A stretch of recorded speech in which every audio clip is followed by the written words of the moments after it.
welcome to a very special edition of the Peristyle Podcast. I am your host, Ryan Abraham. We are in our YouTube studios, our USCfootball.com studios, live on YouTube and coming at you across the podcasting platforms.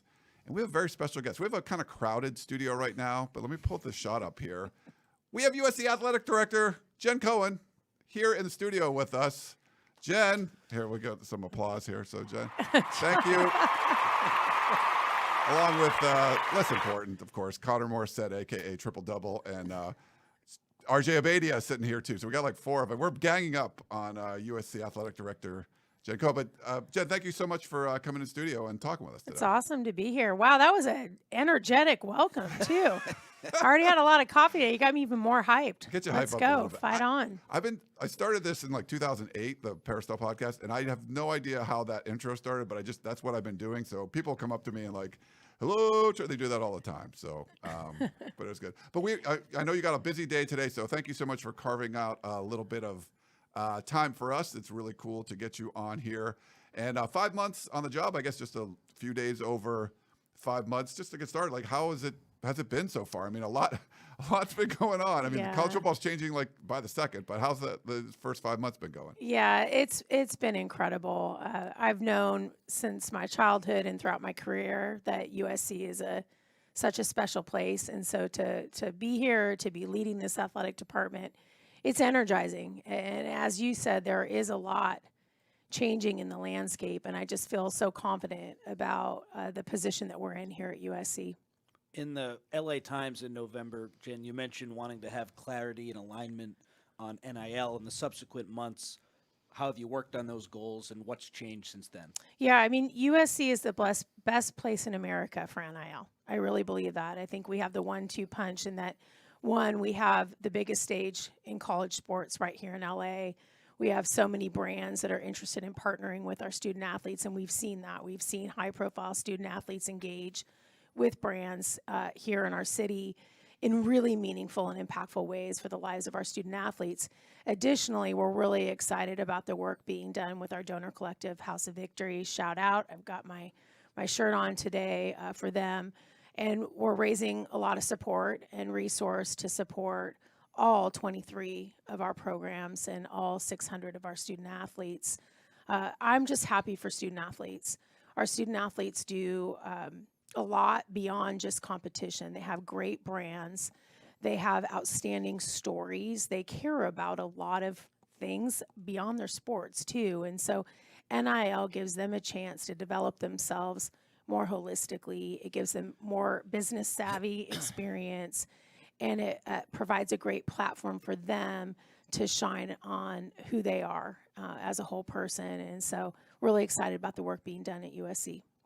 So you guys are kind of operating in kind of the Wild West moments of NIL and collective. There hasn't been a lot of regulation. There hasn't been a lot of clarity. And when you have a situation like that, there's a lot of presumptions, a lot of assumptions and stuff like that. And I think one of the biggest ones is that, and Lincoln Riley has kind of said explicitly that you guys prefer to draw a line in terms of college student athletes and getting them as many opportunities as possible, and there being a difference between that group and recruits and high school athletes and how the space works out for them. And there's a perception that there's a pretty significant divide into where you guys put your energy and resources. And I wonder if you could just speak to that, just philosophically, why you think it's important to have that line, especially at a time when not every school is playing by the same rules. Yeah. I mean, you're right in that the rules actually continue to change and evolve. And I think we're going to get more clarity on those rules and more enforcement around those rules as we move forward. So for example, this summer, we're going to have new rules in place through the NCAA that will allow even further engagement from our staff and our coaches with our donor collective. So that actually is going to help limit some of those concerns that you may have about, are you in the right lane here? The reality is that if we are serving our current student athletes well, if we are providing not only great coaches and great services and great facilities, but also opportunity through NIL, we're going to retain our student athletes, and that allows us to recruit the best of the best. So that is why that philosophy is the right thing to do, because we have to focus on making sure that we are developing the current student athletes that we have, providing them the experience they deserve, which is winning in academics and NIL and great resources, that speaks for itself when you're recruiting. We get a lot of comments on USCfootball.com and social media. And I'm sure you do as well. USC's terrible in NIL. There's a lot of just, I don't know if it's perception or whatever it is, that people feel like that USC's behind. And, I think when it started, they probably weren't, kind of up to speed. It seems like things are going like in the right direction, at least. I know you're working with House of Victory and everyone around USC. Like, what would you kind of tell those fans that feel like there's no way USC is going to compete with Alabama or Ohio State or Texas just in this current landscape, the way things We are are going? really competitive in NIL when it comes to our donor collective.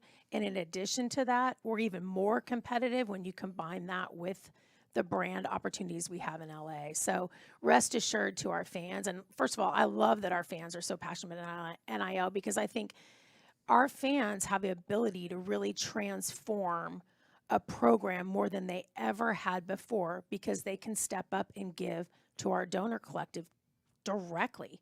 And I encourage our fans that are passionate about this, that have concerns about this, to go online today.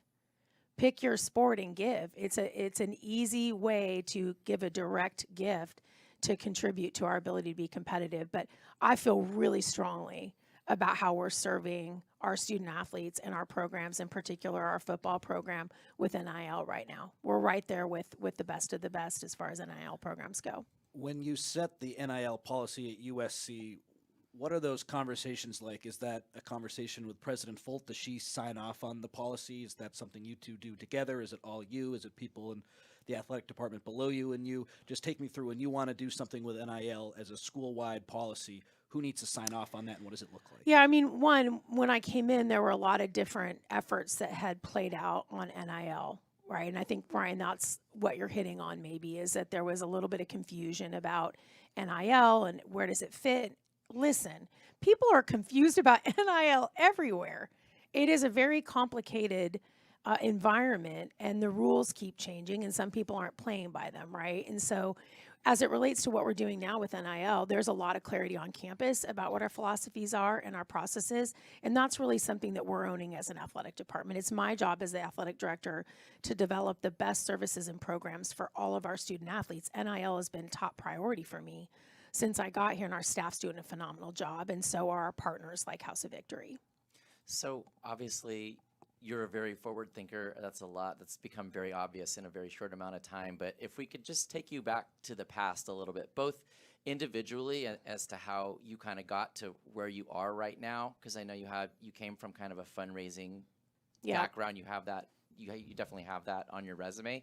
But also as someone who was on the inside of the end of the Pac-12, when in your mind was the writing on the wall, especially as an athletic director who had to engineer a conference change in response? From your point of view, when was it really over for the conference, and what are the big takeaways from that whole situation?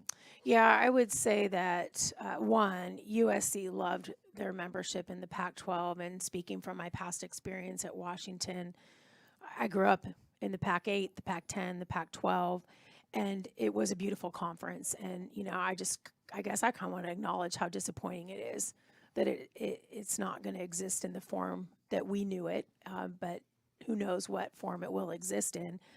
There was a time after SC and UCLA left that it still felt like this league was going to stay together, and I really believe that the presidents of that conference and the athletic directors did everything they could to try to keep the league together for a long period of time. It's a little bit of a whirlwind for me when I think about what happened with Washington and Oregon getting in kind of at the last minute. I was also moving my son to college to go be a college football player. And then about 4 weeks later, I became the athletic director at USC. So I don't know if I've ever thought about whether or not it was going to survive or not. I just know that there was a lot of effort made to try to maintain the traditions and the pride that we had within our conference. And unfortunately, this landscape is changing in dramatic ways that we don't all have control over. I will tell you this, I am really excited for USC to be a future member here real shortly in the Big Ten. I am so impressed with our commissioner. I'm so impressed with the other 17 schools and their brands. I'm so impressed with the forward thinking that is coming from the leadership of the Big Ten. We are in the driver's seat in college sports. I think it is the best conference in America. It is a national conference, and that's really where our energy is now, moving forward. I mean, you were kind of uniquely positioned when you came in back in August. I think I asked you about this during the press conference, but you know, Not sideline Jen. sideline Jen. Well, that's also funny too. So very energetic. So if you see Jen on the sidelines, she's going to high five you, give you a fight on, you know, all that stuff. But what you create, you know, what you did at Washington, you know, it's one of those things where you're building things up. You hire Kalen DeBoer, with, you know, there's like an up and coming kind of coach. And boom, they end up, you know, going to the playoffs, and then you see it sort of kind of crumble down too. Like, I mean, what were your thoughts on everything that's happened? I mean, you know, 3 of the teams that are in the college football playoff don't have their coaches anymore. There's just kind of chaos going on, but it had to be kind of surreal just to kind of watch all that sort of from afar. Something like some pride of building this up to where, like, wow, Washington made the college football playoff in the national championship game, and then everything that's kind of happened since. Yeah, I mean, I was so happy for Coach DeBoer, his staff, Husky fans, those student athletes in particular. There were so many young men in that program that rode out a lot of adversity. I think there's a lot of lessons as you're talking about all the change, right?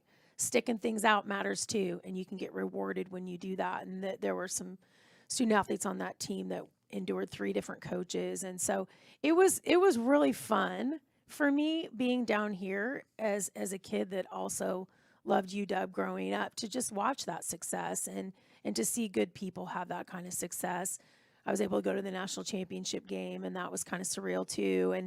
And I have nothing but love and respect and gratitude for Kalen for what he did for the University of Washington. And I think these examples are just, everything's changing, right? In college sports, guess what? Everything's changing in the world.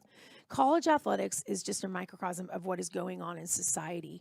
And so our ability to adapt and be nimble, those are skills that we have to keep developing in the world of college sports. I'm fascinated by NIL, so I want to take it back there. Oh, we're going back. Let's go. Make a gift. Make a gift. We see schools like Texas and Ohio State. I think last week it came out, the big agency WME, those schools have partnered with that agency to help facilitate some contracts. And that to me seems like a cutting edge move, something that those schools are doing that separates them from other schools. Does USC have a plan to get involved with an agency? Yeah, well, first of all, there are certain parts of the agency work that are still not permissible. So that's the first thing I'll say. Come this summer, we are fully expecting that there will be additional rule changes that will allow for schools to actually be more directly involved with creating the brand opportunities and the deals themselves directly for our student athletes. So we will be evolving our NIL program in-house again. It could be that we have a brand agency in-house. It could be that we outsource the brand agency work to somebody like a WME. We might do that more locally because there's already people within our community that are already doing brand work on our behalf for our student athletes that have a business model for that. So we're not behind in that space. We will, and we're already in meetings now to talk about, come this summer, what will a new version of an in-house or shared model look like. So Chip Kelly recently made the argument that we're either at the point or maybe we're heading to the point where it might be time to let football exist in its own space, just in terms of the logistics, just in terms of, you talked about the 23 teams. Football gets the lion's share of the attention, but there's 22 other teams now set to play a Big Ten schedule at USC. And is that for sure the best way to do it? Is there a point at which football needs to be addressed as a separated entity? What are your personal thoughts on that? Well, one, I think we need to get the data more accurate here as it relates to how student athletes are impacted by conference realignment. At USC, only 40% of our student athletes are going to have a Big Ten conference regular season travel schedule, only 40%. Within that group, that's football, which is a big roster sport. We have a number of sports that will play perhaps for a Big Ten championship, but throughout the entire season are not going to be competing in Big Ten regions. So the travel impact on student athletes isn't really exactly how people have been thinking about Yeah. it or talking about it. So I think it starts there. As far as where football goes, where our other sports go, there's a lot of questions, right? I mean, we're dealing with litigation. We're dealing with potential federal legislation. We're dealing with governance issues. You know, we've got factors like Title IX. We have a massive amount of challenges financially and all this, you know, where all that intersects. So I don't have a crystal ball about where it's going to go. I do believe that we have great leadership at the Big Ten that's going to help us keep thinking about how we can best serve our universities, in our case, 23 sports, 600 student athletes, and of course, driving what is most important for football is going to be kind of leading in how we're making some of those decisions. We got a lot of questions about the facilities and, you know, what was kind of Yeah. announced, and kind of give you a chance to talk about that. Thank But I know you. like the Olympics are coming to town too in 2028. You know, baseball is going to be displaced for a little while. I think in 2028, football could be kind of displaced. Like, what's sort of like the landscape over the next, you know, several years as far as like facilities and what's going on campus with the Olympics? First of all, I love the fact that we're thinking about 2028. First, as you said that, I was like, wait, what year are we in right now? I had to think, what year are we in? We're in 2024. There's no other school in America that has more Olympic success than USC. I think in 2020, I think we had over 60 Trojans competing in the Olympics. So our history and tradition with the Olympics is unmatched. So to be able to have it here in this city in 28 and to have the university and the athletic department engaged in some ways is going to be really uniquely special. There's a early stages of talking about how that's going to specifically impact the athletic footprint, and actually there's not a lot of clarity yet as to what will or won't. So we look forward to partnering with the Olympics and obviously doing that through the university and to do our part to be part of something, you know, history again is going to be really special. And facility-wise, like, what's I have like? so many fun updates there. Yeah, Let's what's go. going on I here? mean, Okay. I'm really, you know, so excited about what we're doing for our student athletes right now. So we're building a brand new soccer lacrosse stadium, the Rawlinson Stadium, that we're going to break ground on in about 4 to 6 weeks. So we'll have a new home state-of-the-art facility for both of those women's programs. 2 great programs, great history of success here at USC, and we'll also elevate them to go out and win championships in the Big Ten and hopefully national championships moving forward. Also very excited about the Football Sports Performance Center. This is a big investment by USC. We're building a 163,000 square foot football center, coaches' offices, recruiting spaces. Really, really excited about the sports science component of this, though. Additionally, we are adding an extra practice field, a turf practice field. We've already broken ground on that. That field will be ready for the fall. And the new facility, the Sports Performance Center and the Football Center, will be finished in 2026. So we're making great progress there. We're raising a lot of money right now. Our goal is to raise $200 million. We've raised just over $80 million. We've got all kinds of asks out. So that's been another top priority beyond NIL, is raising money specifically for that project. And in doing that, we're also going to build a brand new Dado Stadium for baseball. And, you know, Coach Stank's just an awesome guy, and he's really committed to getting USC baseball back to where it deserves and should be. And that facility is going to really help be a big part of that. When we told fans you were coming on, a lot of people want to know about Reggie Bush, and I don't know how much you can say about that now. Does USC have any plans to bring his Heisman back and put his jersey in the Coliseum? Well, we would love to put his jersey in the Coliseum and his Heisman back tomorrow. I mean, we are all for that. I will say I've had a lot of really fun moments since I've been here. One of my favorites was Reggie's induction into the College Football Hall of Fame. I've loved Reggie. I watched him play, and all those guys, you know, and to actually be around them, to me, they're like the epitome of USC. Like, they all look like they could still go out and play and hit some people, and they were a lot of fun, and they were so competitive. And we've been behind Reggie trying to get his Heisman back. We don't get to make that decision, but we've been fighting for that with him. And there are plenty of other ways for us, Reggie Bush is a Heisman Trophy winner, and any and all ways we can honor and recognize that for him that are appropriate for him, we will do.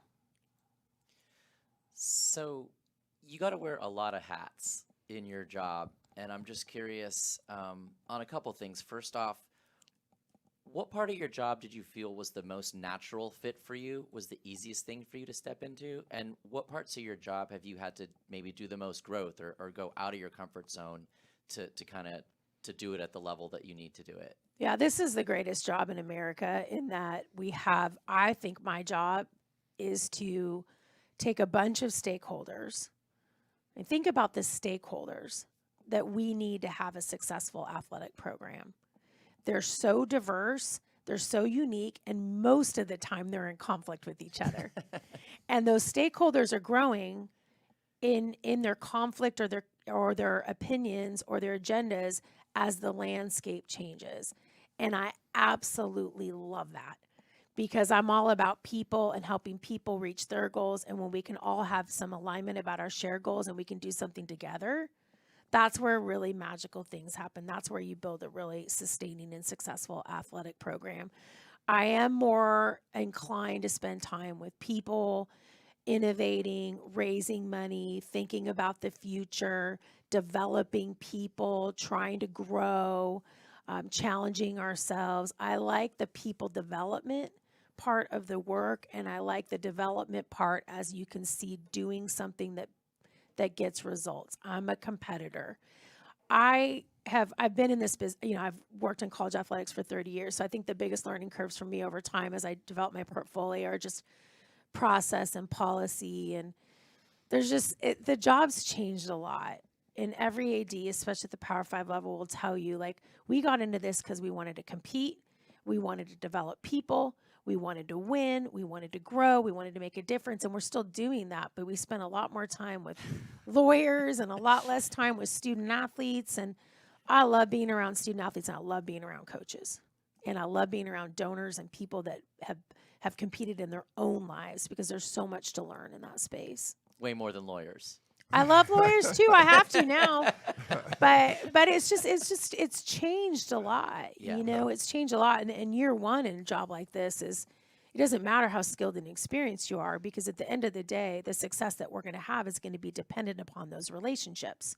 Yeah. It's going to be dependent upon that alignment, and relationships and alignment take time to build. So I'm not a very patient person, and I love this place. I feel so honored to lead it. And I'm just going to work every single day on behalf of USC to give our students, our coaches, our university, our fans, our supporters the program that they deserve.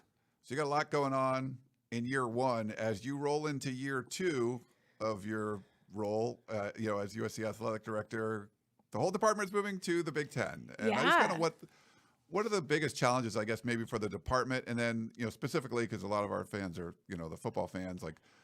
What are the challenges for the football team and for the athletic department as you move to an entirely different conference? The opportunity in this is unbelievable. I pulled up the football schedule the other day just to refresh and get juiced and jacked over how good next season's going to be. And just, I think one is just that I don't see this as a challenge. I think it's an opportunity. I mean, we get to welcome a bunch of new brands, some of which we've had a history of playing, but not a lot. I mean, think about it. We're going to have Nebraska, Penn State, Wisconsin here at home next year, and we're going to go on the road to the Big House, and that's going to be an awesome experience for our student athletes and our fans. So I do think there's issues around, if you think about all of our sports, the style of play, right? Recruiting and your strategies and how that may change, the kind of the national reach each sport has its own unique opportunities and challenges as it relates to the competitiveness of the program and how we resource. So we're doing a lot of great work. We're benchmarking all of our programs financially to every one of the Big Ten programs and creating strategies around how we can make sure that we are competitive in those programs. The good news is how we've been investing in football. We're already up there with the best of the brands in the Big Ten. We're already there. We are one of the best brands in the Big Ten, and we already are committed like those programs. Please correct me if I'm wrong, but it's my understanding that if you're on the board of trustees at USC, you're not allowed to donate to collectives. I love that he's coming back to the NIL. I just, We don't- we I'm only- we gonna only get you call every now and Spencer then. tonight and ask if you made your gift after this show. That's what I'm gonna do. Yeah, there's a lot of that's not my lane, but Okay. there's some NCAA concerns about current trustees giving, but not lifetime trustees. I can assure you that our fundraising is going extremely well. We need more support for all of our programs, but we have made great strides in contributions to make sure that we're competitively managing our roster here at USC, in particular with football. So just Thank back you. to the You're welcome. back to the hats question. I'm just curious with Lincoln Riley specifically, but with all your coaches, Yeah. what hat do you end up actually wearing the most for them? Is it psychiatrist? Is it Yeah. like, what's the dynamic with how you interact with them and what you do as both supporter and evaluator? I love that question. I actually got asked this question yesterday by somebody else, and I said, just in general, from a leadership perspective, I actually do think about things from a psychological standpoint a lot. I do feel like I'm a psychologist, in that ultimately my job is to serve. And my job is to serve and work on behalf of our coaches, which then works to serve on behalf of our student athletes. So the best way to serve is to understand what motivates the other person, not what motivates you. That's what true leadership is. And so whether it's Lincoln or whether it's Lindsay or whether it's Andy or any, we have so many outstanding head coaches at USC. I love this group of head coaches. It's really my job to ultimately understand who they are, what makes them tick. So I'm a combination of, I do have a little psychology in me because I have to understand what's motivating them or what they're excited about or what they're struggling with, because I have to help them be their best. That's my job. I have to help them be their best. I also have a little bit of a construction worker in me because I will bulldoze things out of their way to help them be more successful. So I see myself as can be a little bit of a wrecking ball sometimes. I'll go out and fight for some things for them to take a little bit of the pressure off for them because I want them focusing on their jobs. Their jobs, just like my jobs, have changed dramatically. And that won't change. That's going to continue. But how do I help support them? And how do we collectively, as a staff in a university, in a community of supporters, help support them while they're navigating the changing landscape too? Jen, I know we only got a few minutes left. One of the questions that comes up a lot, and it's been coming up for years, and I know there's challenges being a kind of a landlocked campus at USC, but people want a women's softball team. They've talked about it for a long time. Gosh, you and me both. Yeah, I mean, Washington's got a great softball tradition, obviously. Unbelievable. Yeah, and they've talked about other sports too, but with the way the college landscape is changing, the president of the NCAA, made that proposal or leaked the proposal where there would be the universities paying student athletes like $30,000 per athlete. I mean, just growing in sports right now seems like it's going to be even more challenging. But what are your kind of thoughts on adding any sports, but specifically women's softball? Yeah, I mean, right now our priority is to ensure that we are supporting, funding, innovating around the existing sports that we have. We have a relatively large athletic department, and we have very competitive programs going into a new conference that is going to require additional investment in every way possible.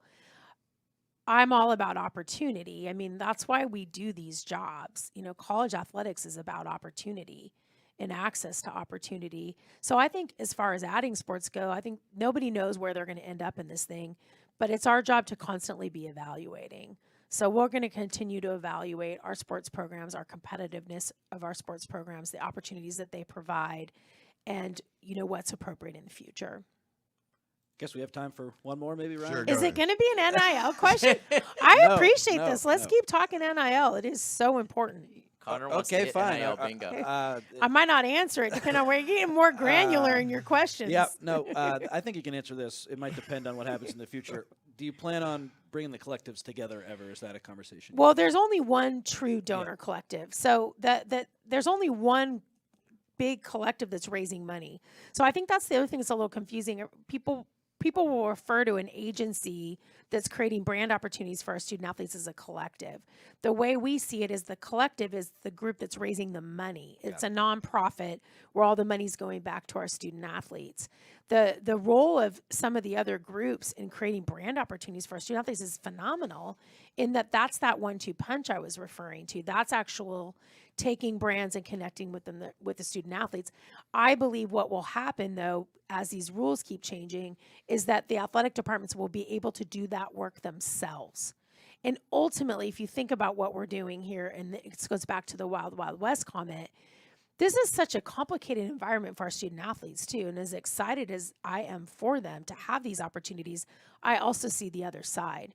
I see student athletes that are stressed. I see that we have 9 full-time sports psychologists at USC, something we're very proud of, but young people have a lot of demands placed on them. Young student athletes have probably the most demands placed on them. So ideally, we get to a point where all NIL services can be provided in-house because we're the closest with our student athletes.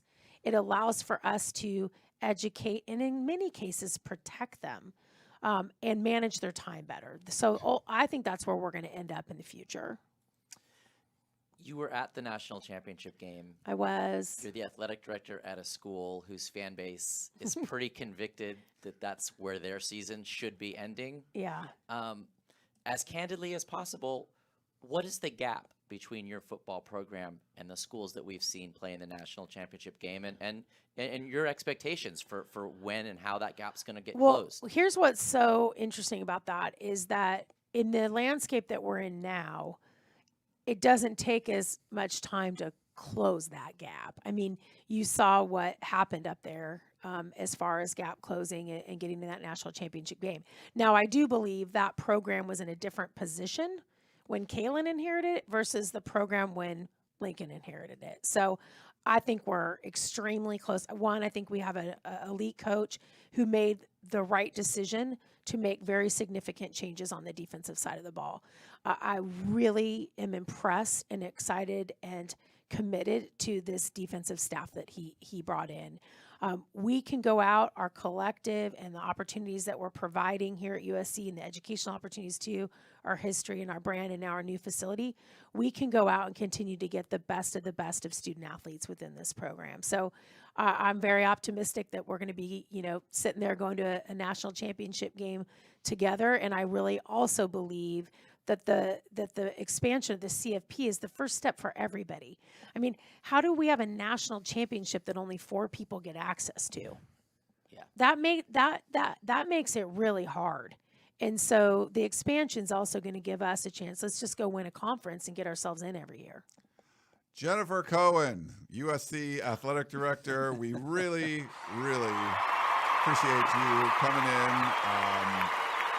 In the studio, which is great, just to have you here and dealing with all of us throwing questions at you. It's coming from all over the place, so hopefully it was fun. I love it. I know you got a whole bunch of stuff to do, but we really appreciate your time coming in here. So thank you so much, and make sure to go check out House of Victory if you want to be part of the solution and not the problem. You can help donate and get some more money for the athletic department and the NIL efforts. But thank you again. Thank Jennifer, you. Fight on. All right, everybody. We'll be back in a minute. We're going to get Jen off to where she's going. We'll be back here and finish up the podcast with Connor, RJ, and myself. So back in a minute, everybody. Thank you.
All right, we're back here on the Peristyle Podcast. It's me and Connor right now.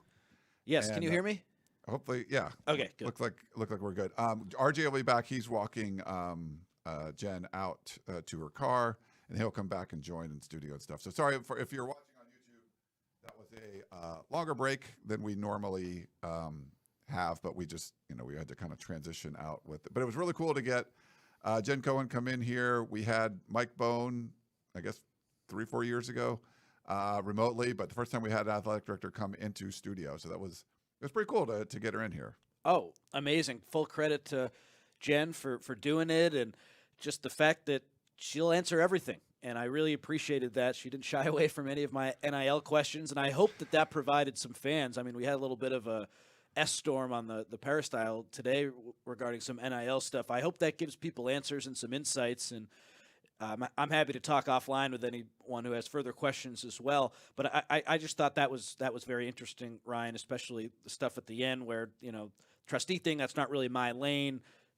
Jen Cohen, of course, is the AD and is doing the best she can for USC's athletic department and the athletes, but there's another group at the school involved, and that's the higher-ups there, and they have a big say in what happens as well, and I think people need to remember that. Yeah, for sure. We'll get RJ back here in a minute and kind of talk about that too. But I appreciate there's a lot of fans in there that were like, well, but they're still even in the chat, happy with the way things are going. Like, we tried to ask her as many questions as we could. We had about 30 minutes. It was really nice that she gave us that much time. So it was good to see her in here and get questions and stuff. We tried to ask the stuff that you guys would want to know. And yeah, like, she's the athletic director at USC. There's going to be some positive things said about, we're raising money. And I think they really are. And I think that's where USC is going. If you want to compare it to what Oregon's doing, are they going to raise a lot more money with Phil Knight? Yeah, that's just going to be the case.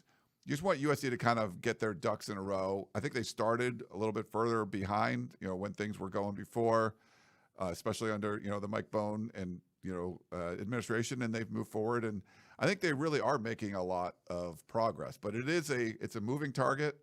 Sometimes you're playing catch up and then things change and you're kind of doing things. But I think the important part of this is she cares. Thinks she's really good at her job, and she's going to do whatever she needs to do to make sure that this is not a problem. I know a lot of fans think this is a problem. USC screwed. I mean, on her watch, I don't think whatever needs to be fixed, I think she's someone that's going to go in there and try to fix it. I agree, and I think too, people won't want to hear it, but it's going to take a little bit of time. And USC is very aware of what happened in the past with Reggie Bush and just getting burned by the NCAA. And I know the NCAA, it seems like they're losing power every day, but I think what's happened in the past has definitely affected what USC does now. So I thought it was interesting when I asked about the cutting edge stuff with the WME representation for Texas and Ohio State. Jen talked about how that's coming, but we want to see the NCAA maybe make some changes to their rules before we do it. And I think other schools, instead of waiting for the NCAA, are being more proactive. And USC, like we've talked about on this podcast a million times, I think that sort of was confirmed today, that USC wants to be patient, wants to do things by the book, and that won't make people happy. But right now, that's the rules that they're playing by, and that's just how it's going to be. Yeah. We got RJ Abadia back. Thanks for walking Jen out there. You get a few extra minutes. I was a gentleman. Well, you guys are already getting started on the show, rambling around. Someone has to let her out the door politely. That was nice, though. It was a lot. The three of us kind of sending questions her way. But RJ, what were your kind of initial thoughts from the interview? Well, she's a real operator. This was not her first rodeo. Obviously, I think you can tell kind of the savvy and you can see why she succeeds and why she is where she is based on that talk. I think if you listened closely enough, we pretty much got the answers that we were hoping to get. And I think the simplest way to say it on the biggest issue is that there are entities who seek forgiveness and there are entities who seek permission. And right now, USC is very clearly an entity content to seek permission in terms of the way it operates. with NIL and collectives and football and the thing that everyone cares the most about. And you can debate the merit or lack of merit of that. And obviously in the competitive space that we're in, it's tough to wear it right now because the ones who are going to seek forgiveness are ahead. That's just the bottom line. They are out recruiting the schools who are seeking permission. I think the best thing that I heard is a very clear notion that the more regulated this gets, the more organized it gets, the more legislated it gets over time, USC is going to be in a better and better and better position. Like, to me, that was she essentially set it up a scenario where you've got this entity that's kind of chomping at the bit, waiting for the green light. And when they get the green light, I think USC is going to get to where everyone wants it to be. Until they get the green light, it's important for people to realize that they're not going to get there. Well, are you at all worried, though, like the NCAA the NCAA that requires them sort of coming out and establishing these rules, and like I feel like you're relying on an entity that's unreliable. I do, but I also don't think that the NCAA's future in its current form is made to last. I think whether it's a combination of the NCAA, Congress, one or the other, or just football as an entity kind of just taking control, I think we're in the stages where this is going to get professionalized. That's just the bottom line. It's going to get professionalized, and that's great news because it's organized. You heard Lincoln Riley reference this earlier in the year, right? He kind of lamented the idea that, like, in the NFL, you don't have to wonder what the value of a left tackle is. You don't have to wonder what the value of a second-year cornerback is, a free agent, blah, blah, blah, right? Everyone knows there's a structure, there's a cap, and there's an equilibrium, right? College football is operating without that right now. There's a semi-equilibrium maybe for a top 10 recruit, a top 20, but because there's no rules, it's just a game of can you top this? So back to what you're saying, I think again, it's a short-term frustration, and what's frustrating about it the most is we don't know how short the short term is. It could be 5 years till this gets to the place where USC is comfortable hitting the accelerator, right? It could be 6 months. Jen wasn't wrong in saying nobody knows when or how. But I think that the bottom line is just really simple. USC as an institution is not going to put itself out and cross lines when there could be consequences on the legal front. They're just not going to do it. And it's important as a Trojan fan to just know that in this moment. Real quick, so we wanted to get as many questions into Jen as we could, and she stayed even over the half an hour thing.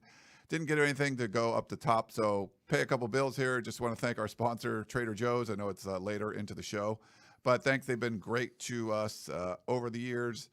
I just love going in there and kind of I go through the produce department.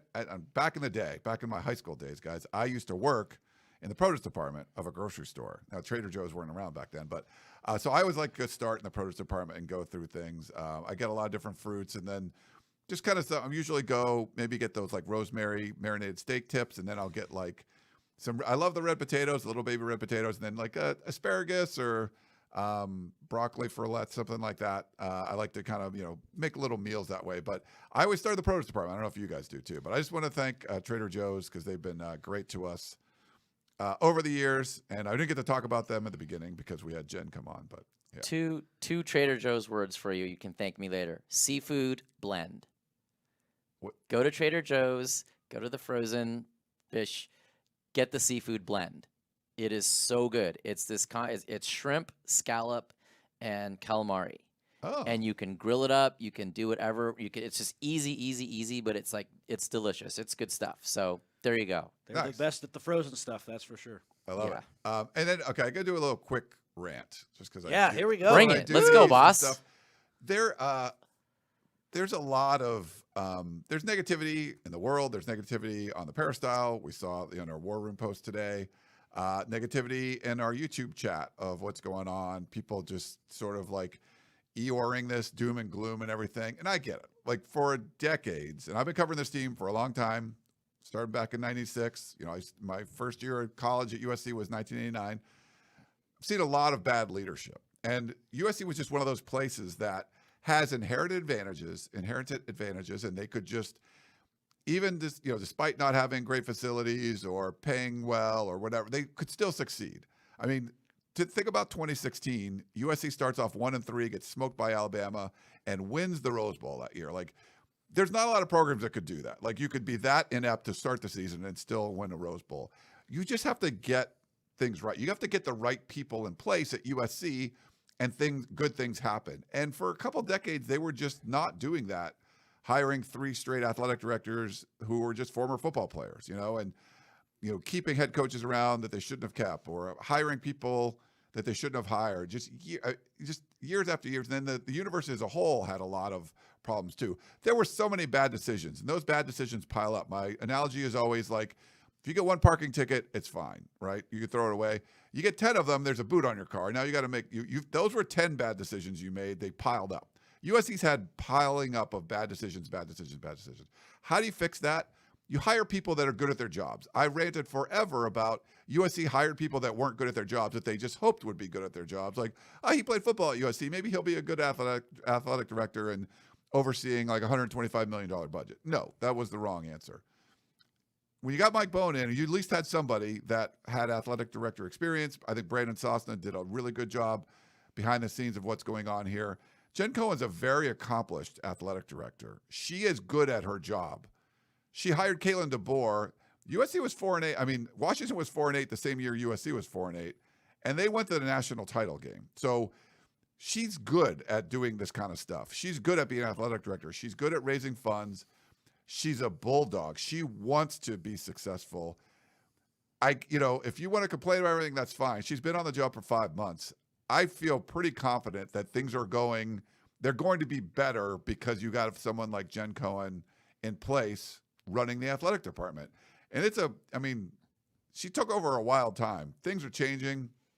It's crazy in college football right now, going to a new conference. But those are the kind of people you want in place when the challenging times are coming, because they're going to make good decisions. Maybe not everyone, but they're going to make good decisions and put you in a better place to succeed. And I think as a fan, that's what you want. You want to see the athletic department care as much as you about winning. And for years, people assumed that they did.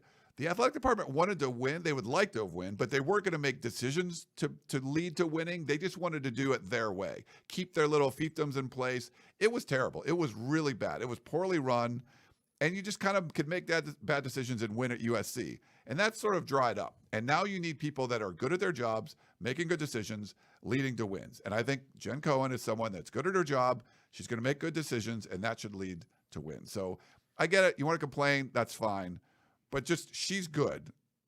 Hopefully you enjoyed the conversation we had with her. And I don't know what the future is going to hold, but I'm more optimistic knowing someone like Jen Cohen's running the athletic department than I would have been if Lynn Swann or Pat Hayden or whoever one of those jokers were running it before. So rant over. I totally agree. I just hope that when you do have these people in place who are good at their jobs, are you putting them in the best possible position to succeed? And right now, I don't know if you can say that. And we've gone back and forth a whole lot about why USC does the things that they do. They've been burned by the past, it seems like, and they're risk averse, and they don't want to push the envelope. Other schools are pushing the envelope. Maybe if they had Lincoln Riley and Jen Cohen, they could do better than what's been done the past couple of years. But I agree with you, Ryan. You got the right people in place. We got to see what happens. But are they put in the best position to succeed right now? I don't know for sure we can say that.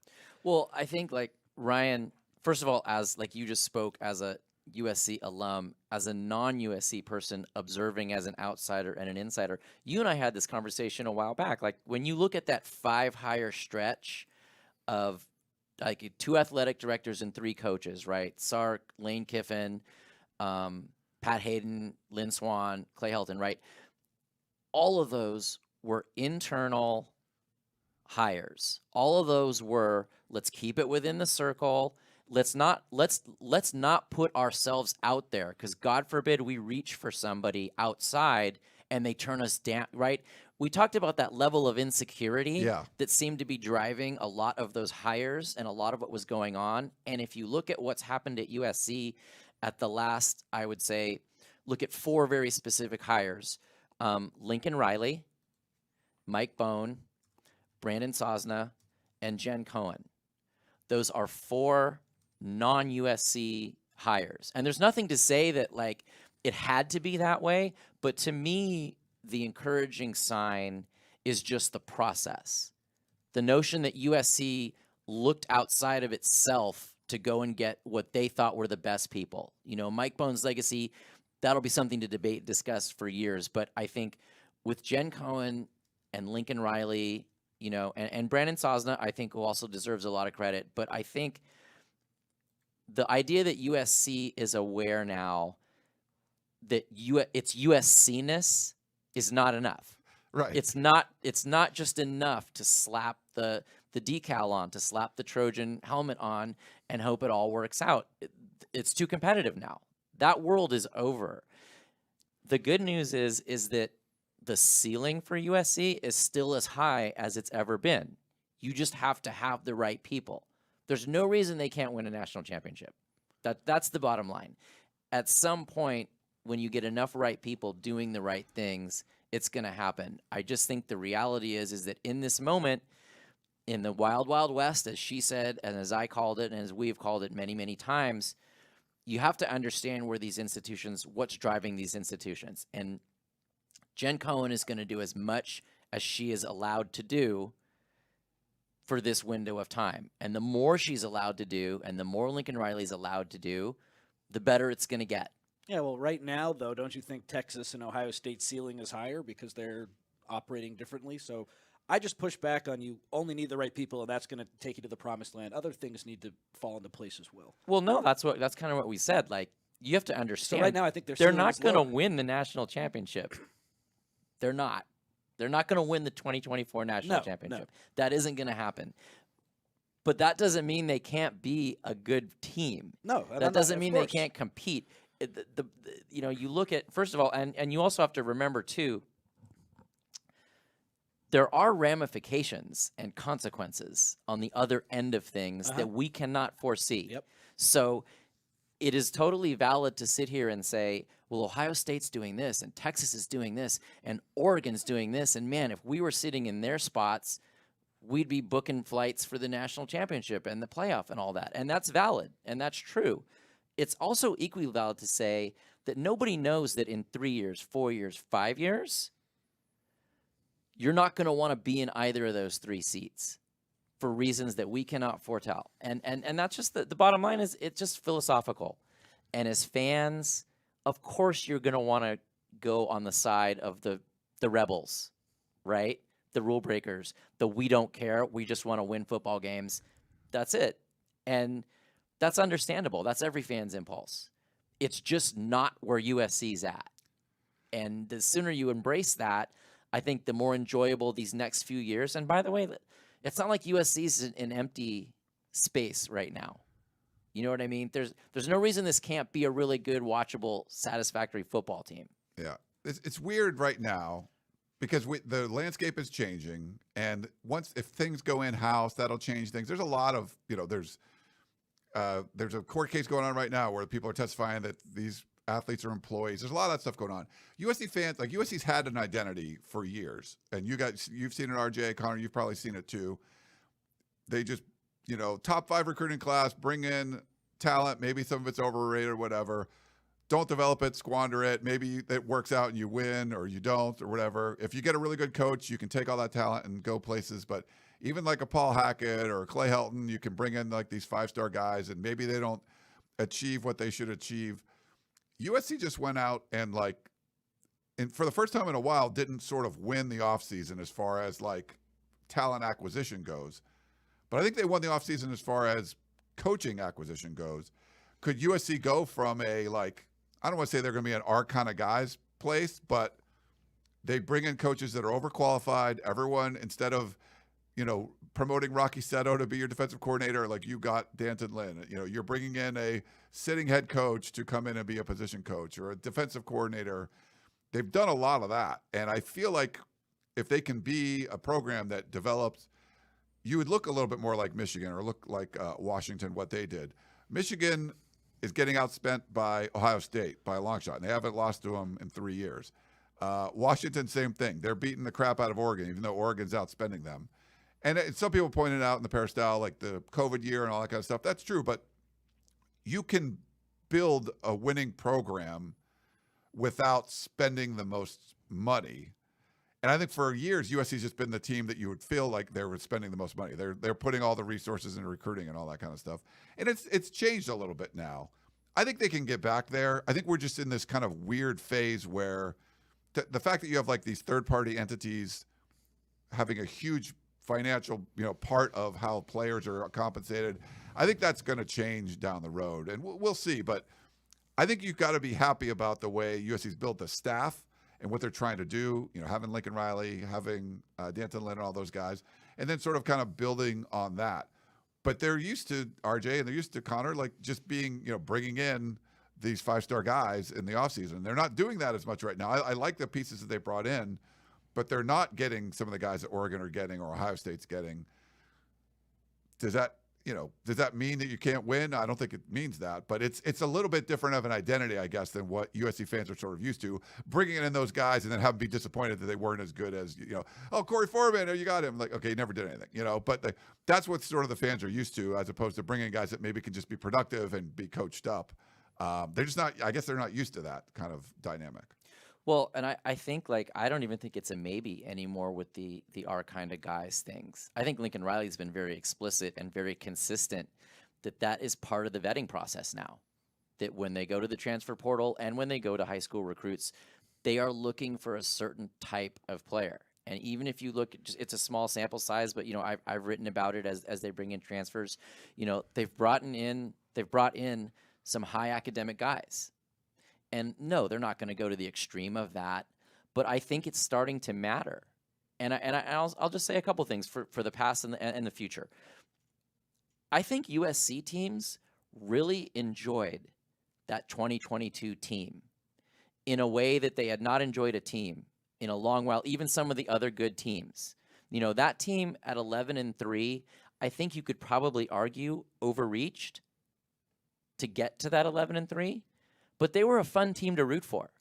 Lincoln Riley made it very clear they were he loved that team. He really did love that team, coaching that team. And they weren't a championship team, but they went 11-3. They were in the Pac-12 championship. They were 2 quarters away from the college football playoff. You look at this year's incoming team, it's going to be led by a quarterback who stayed through multiple changes. You've got Jonah Monheim returning for is it fifth, sixth? Whatever. You've got a veteran core that's returning. You've got guys who are making the choice to return to USC and to support USC, and they're being led by a staff that wants that in the locker room. So, yes, are they going to have that football factory, Alabama, Ohio State vibe over the next couple years? No, they're not. You're just not. They're not cooking with the same ingredients at the end of the day. However, there is an enjoyment that you can get out of rooting for a really talented team built on character. And it's been a long time since anyone described a USC football team in those words. Yeah. What do you think, Connor? Doom and gloom? Is it terrible? No. Not going to win a game in 2020? No. I don't know. I just want the best for USC, and I think that's not unfair, and I just don't know. Yeah. Like, you look at Texas, Steve Sarkisian in his 3rd year made the playoff. Lincoln Riley going into his 3rd year, could they make the playoff? Sure, but I just think they're operating on different fields, and I agree with RJ. I think the team is very likable next season, and they do have some upside. I don't think they'll make the playoff. It goes to 12, so maybe I could be eating crow here in the future. But I just think, if you're USC football, they've had a rocky last decade and a half or whatever, maybe even more, 2 decades since that awesome Pete Carroll run. And I don't think it's unfair to try to ask for them to be taking steps to get back to where they were. And I think slowly but surely they are, but I think they could be doing more as well. And that's just a thought I have. Yeah, no, I think you're right. You want to take steps towards it. I think if you come in, if you take over a job, whatever it is, and the person that was doing that job before was pretty terrible, there's going to be low-hanging fruit. I think that happened when like Mike Bohn came in. There was just things that were so dumb, like, song girls are banned from basketball games. Oh, we're going to play an FCS school for the first time in history, even though all the fans hate it. You could come in and though, hey, you know what? We're going to put the song girls back in the basketball game. It's like, yay, everyone's applauding. It's great. Or they worked there. They had to work to get that San Jose State game on there and paid money and everything, but they got rid of that. But there's also, so you can get some wins when you take over someone that sucks. But there's also the sort of infrastructure they left behind that still probably sucks. It's decades of bad decisions. So I think, they started to build on that with Mike Bohn, and then you bring in a guy like Lincoln Riley, who's, he took over for a legend at Oklahoma and has to kind of rebuild what's going on here. It's a different job. He's learning too. He just turned 40. He's learning how to do things. I think it's a really good sign, like Jen mentioned, that, reworking your entire defensive staff and making things better. I think he's showing progress and learning on the job too. But for like Jen Cohen taking over, she's only been on the job 5 months. Are they where Oregon is, or, they're not there. And you hope that they're able to kind of get there. But it seems like they're making good decisions to get in that direction. Will they be able to catch up in time? Are there forces above their heads that are like, limiting the scope of what they can do? I think all those are valid points. But sometimes when you came in, and I think this goes back to even when like Riley was hired, when Mike Bohn didn't fire Clay Helton right away, their reasoning to us was, at least behind the scenes, there's so much turmoil. Even if we fired him, we wouldn't be able to get the kind of coach we wanted. They really needed to fix a lot of the infrastructure stuff, or at least make it better, allowing a guy like Riley to be hired. So I think this it's still going on. I don't think everything that was broken for the last couple of decades is fixed. So it's a tall task for Jen Cohen to do. And, I think, she's going to do her best to do it. And by the way, you're doing this all while you're transitioning into the Big Ten too. So there's a lot going on. And you're getting sued. Yeah, there's lawsuits going on. Like USC's always involved in this stuff, which is crazy. Like just the varsity blues, which is, just some of the hilarious, like, I don't know what the odd ones. I think that's a big reason why we're here. A lot of it is too. And the sanctions, like USC's sort of attitude towards like, the conservative attitude towards we're not going to, that could break a rule, even though no one's like keeping track of the rules. I guess there's, Oregon's kind of, but USC sort of went from, I don't want to say being like a rogue program, but being more like having, Mike Garrett, when he was there, he was a little, he would push the envelope probably a little too much. And then they really backed off, and they were like not going to, nothing that could potentially be a rule breaker was going to happen. Like, if we were taking pictures at practice and there's a recruit in the background, they would ask us to like not share, that shows you taking a picture of recruit. It's like, no. Where other schools would allow you to do interviews with, recruits on campus. So USC's interpretation of the rules have been very, very conservative over the last, 2 decades, I guess it was. And that makes it a little more difficult too. But, getting a guy like Riley in, getting Jen Cohen in there, I think they can kind of expand that. And maybe we get more clarification from the NCAA, and that helps, and Congress and all that. But I don't know. Long rants, sorry. I think what you just described is what we talked about at the very top. I think that the frustration for USC fans, or the discombobulation, is really simple. The history of the program is as one of the forgiveness seekers in college football. Did burn them. One of the ones, and it did burn them. And now they are a permission-seeking program at the moment. And there are philosophical frustrations, but there's an equilibrium. It doesn't have to be this or this, right? What we're experiencing right now is USC's search for that equilibrium, and the search of college football and all these teams and all these sports to find that. And until they find that, nobody is going to be comfortable with everything USC does. It's just that's not going to happen. So there's going to be that level of frustration. But what I will say is that for the first time in a long time, with Jen Cohen specifically, but with I think even with Lincoln Riley, the internal adversity that USC has kind of notoriously created for itself, I have a little bit more faith that there's an operator at the helm of the athletic the athletic department who can navigate that. Again, Jen Cohen came from fundraising. That's the toughest needle to thread that there is. That's walking up to people and asking for their money, right? That we all know in all walks of life, right? That's the hardest thing to do. But there, you control the controllables, and it's not going to get fixed in 5 months, like Ryan said. But I think if you want the hope, the optimism, if you want the glass half full, there are people at crucial positions at USC now who see the roadmap and they see what's in the way, and they're doing the best to navigate them. And that's really all you can ask for at this point. I just think recruiting is so important. NIL is a huge part of recruiting, and you just got to stack classes on classes on classes. Yeah. And that to me is there's nothing that says this is the only way to do it. And there's no just one thing that you can do to consistently win. But I think recruiting has to be the biggest piece of that pie. And so that's NIL, that is coaching staff, and USC has made some improvements in that field. And I think as time goes on, if you're a fan, you just got to hope the NCAA comes down and says you can now do this, and then USC can really go for it and then start really competing with the Ohio States, with the Texases, with the top teams nationally who have gotten a head start. Yeah. Well, she made it, paradoxically, she made it unspecifically clear that this summer some corner was going to get turned. Some corner is going to be turned that is going to enable USC or allow USC to be more aggressive in the places where they at the moment are not aggressive. Mm-hmm. So in a certain sense, yes, we can't give you a specific answer, but she did give us a specific answer. Things are set to get better this summer in terms of the stuff we've just talked about. So it's not like you're in a dark tunnel. There is a light, and we'll see the extent to which that improves things. It's funny.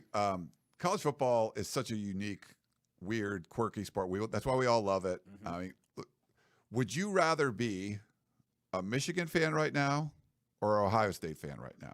Right now, I'd rather be Ohio State because it's coming, man. For Michigan. But see, that's the thing. But it's a couple weeks ago, it's about hope. Like they literally just won the national championship and beat Ohio State 3 years in a row. But fans would rather be Ohio State because, we just got all these portal guys and we're going to be amazing. It's like, and our rival's going to get hammered. Michigan just was amazing. They just kicked your ass all over the place for 3 years in a row. But you would rather be Ohio State because they have hope and Harbaugh's gone but Michigan literally just won. They just beat, but fans want that, they want that portal guy or the 5-star recruit or whatever that now we're going to be amazing because you can't dispute if someone said, oh, you're not going to be amazing. Oh, we are. We got him. He's the best. And they will ignore literally what just happened 2 weeks ago, which is hilarious. I'm glad you said Ohio State. Hopefully it wasn't just a joke, but you're just I'd rather be Ohio State, the team that lost 3 times in a row, and they want to fire their coach. But we got a bunch of dudes, so we're going to be great now. Yeah, see, but I think there's a couple different sides to that. I think first off, the reason that the NFL draft is so popular is that the NFL draft is the day when 32 teams feel like they're in it. Yeah. So 32 fan bases feel like they're in it. On the day that the national championship game is played, on the day that the Super Bowl is played, there's only 2 fan bases that are in it. So it always feels like you'd rather, but let's be honest, fans don't face the conflict that USC is facing. Fans are eternal forgiveness seekers. I don't believe there's a USC fan out there who would sign away the Pete Carroll peak years, even if they knew what was coming on the other side of it. I just refuse to believe that. I've never met a USC fan who is so upset about the sanctions that they say, man, I wish we didn't watch maybe the best college football team in the last quarter century, one of the Mount Rushmore college football teams in the history of the game. Like, if you can be a champion, go win that and enjoy that. Anyone who tells you, oh no, I'd rather be living in this hopeful space of what we're going to go win than have Michigan's having a parade. Michigan's got the merch. It says national champions on that. Ohio State doesn't have any of that right now. You know, no, but I mean, you're right. Winning is the most important, but the striking similarities between Michigan's situation and USC's after Pete Carroll. Coach goes to the NFL. Sanctions coming. Like you won, That's but true, you know what I mean, right? Like, and don't USC fans still love Pete Carroll? Yes. Oh, I mean, they'll love Harbaugh. Pete Carroll's not paying for any for meals the down rest here of, their at days. this point. You know, It's funny. We when we used to be able to cover the off-season workout, so players would come in the summer and they would go practice on like one of the fields, and we could go down there and film it and cover. It was great. Like back, we could do all that kind of stuff. All these recruits, they would sign in February, and then some of them would, they would arrive in June, and we'd be like, oh, here's this new guy, and we would like film them. And once they like arrived, fans cared a lot less. Yep. They're like, it was more about like who you're going to get. Some people want to win signing day more than the national championship. It's I'm exactly convinced. like that's like a big deal. So, and I think that's what's making this difficult on USC fans is that USC's won signing day for a long, long, long time, way more often than they've won on the field. And this could be a situation where they're going to win more on the field than compared to what their signing day is. And that's not been USC's MO like forever. It's really just been about win a whole lot of signing days and then win on the field a couple of those times, So, but yeah, the care when we would be like, hey, remember that 5-star guy you were talking about? I'm filming him catching a pass from whatever, whoever. And they're just like, oh, what about the guy? And I'm like, you're talking about the next class. Like, he's just got here. He hasn't even like had a real practice yet.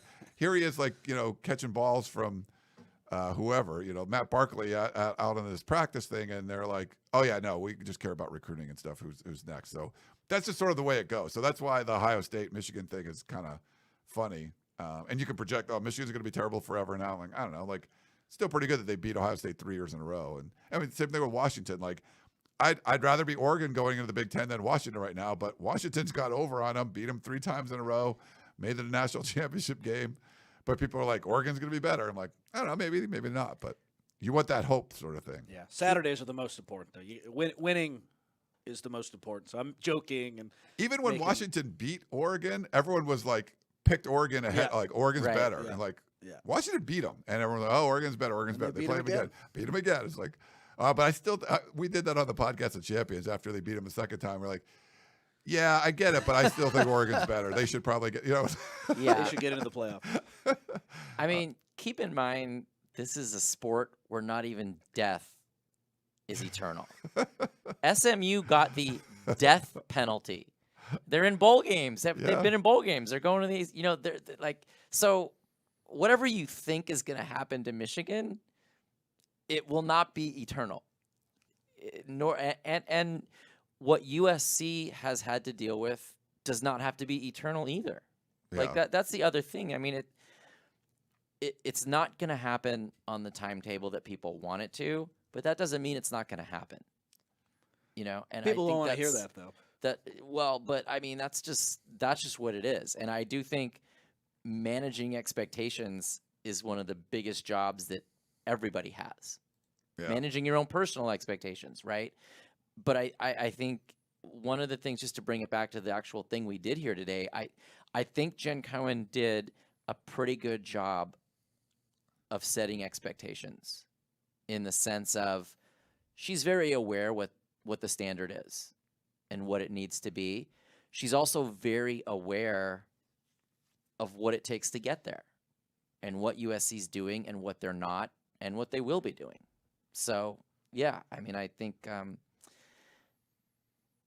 it's always going to be a plot twist.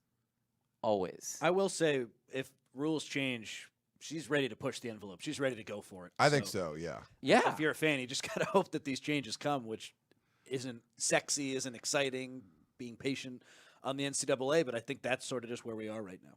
Yeah. All right. Well, I think they'll probably wrap it up here. Thanks that- again to Jen Cohen. She was great. Oh my God. Yeah. Like Jen, like so cool. I mean, she's bad. I think she's badass. Like, I think, that she's going to do good things for USC. I don't know what's going to happen, but I mean, I would feel a lot more confident having someone like her running the department than a lot of these other people that have USC's had trotted out over the years. But yeah, I mean, we've met a lot of these people, and we just kind of give you our opinion on what's going on. Just feel pretty confident that she's going to do a good job. We'll see. I mean, that's why you get paid the big bucks. There's a lot of tough decisions that need to be made, and we'll see kind of how she does. But so far, so good from Jen. We do appreciate her coming on here. She didn't have to do that, so that was really nice. I know she's got, I think she had a booster meeting or donor meeting, and then a Big Ten meeting coming up. So, for us to put some time in with us, she didn't need to do that. So that was great. But thanks to everyone that was listening, and RJ for coming in, and Connor Morrissette, aka Triple Double, for coming in. It was a little bit different of a podcast that we normally do, but hopefully you guys still enjoyed it because, we had the athletic director on. What are you going to do? Big day. It was a big day. It was cool. It was a lot of fun. I'm going to have to take these clowns to lunch, I think, now. But I wanted to all right. Yes. But thanks, everyone, for tuning in here on the Peristyle Podcast. For RJ, Connor, I'm Ryan Abraham. Hope you guys enjoyed the show, and we will talk to you next time.